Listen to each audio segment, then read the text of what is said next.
Assalamualaikum warahmatullahi wabarakatuh.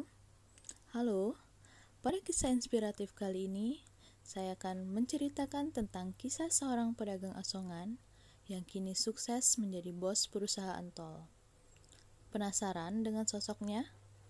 Dan bagaimana cara ia meraih kesuksesannya? Mari simak video ini sampai habis ya. Haji Muhammad Yusuf Hamka, atau yang akrab disapa dengan nama Baba Alun. Ia adalah pengusaha jalan tol dan juga filantropis. Perusahaannya, PT Citra Marga Nusa Pala Persada Tbk, dikenal sebagai raja jalan tol swasta di Indonesia. Perusahaannya telah membangun banyak jalan tol, mulai dari Tol Cawang, Tanjung Priok, hingga Tol Cilenyi sampai Sumedang. Lantas, sebenarnya siapakah sosok Baba Alun ini? Ia lahir di Samarinda pada tanggal 5 Desember tahun 1957 dengan nama Alun Joseph. Ia lahir dari keluarga keturunan Tionghoa sederhana dan banyak menghabiskan masa kecilnya di daerah Pasar Baru, Jakarta Pusat. Saat kecil, ia berdagang asongan untuk menambah uang jajan di sekitar Masjid Istiqlal. Berbagai jenis makanan dari es mambo hingga kacang-kacangan ia jual. Saat itu, dagangannya selalu habis karena penampilannya yang bersih dan lucu. Terlebih, saat itu hanya ia yang berperawakan Tionghoa di antara teman-temannya yang penduduk pribumi dan beragama Islam. Ketika dewasa, Baba Alun harus mengalami pahitnya kehidupan. Ia merasakan tak kunjung mendapat pekerjaan, padahal ia telah melamar ke lebih dari 200 perusahaan. Sehingga selama 14 tahun dirinya tidak mempunyai pekerjaan tetap dan hanya ikut-ikutan teman.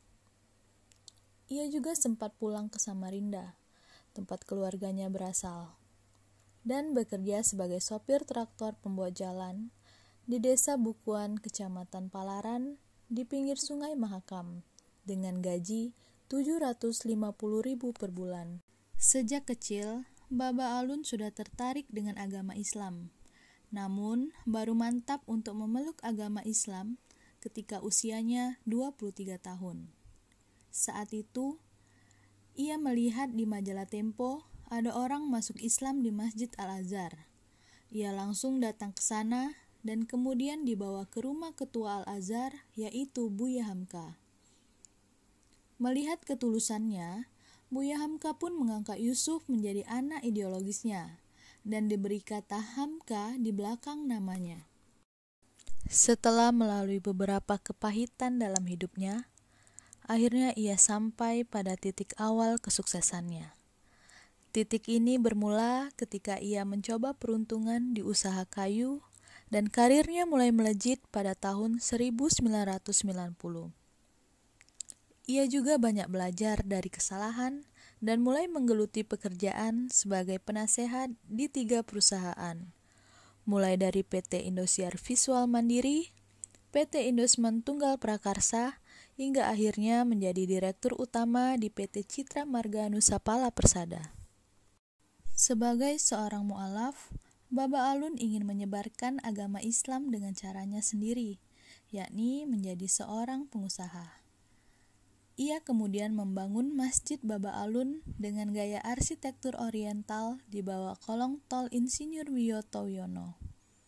Tak hanya itu, ia masih ingin membangun 1000 masjid dan membuka warung pojok halal yang menjual nasi kuning dengan harga Rp3.000 tapi bisa mengambil sepuasnya.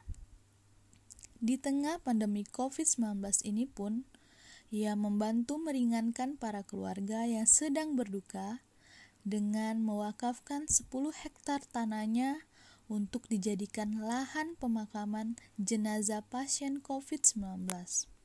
Butuh waktu puluhan tahun bagi Yusuf Hamka untuk menjadi sukses seperti sekarang. Kunci suksesnya yaitu sedekah, kerja keras, dan menikmati setiap proses. Mudah-mudahan kita dapat mengambil hikmah dan menerapkannya. Sekian cerita dari saya. Wassalamualaikum warahmatullahi wabarakatuh.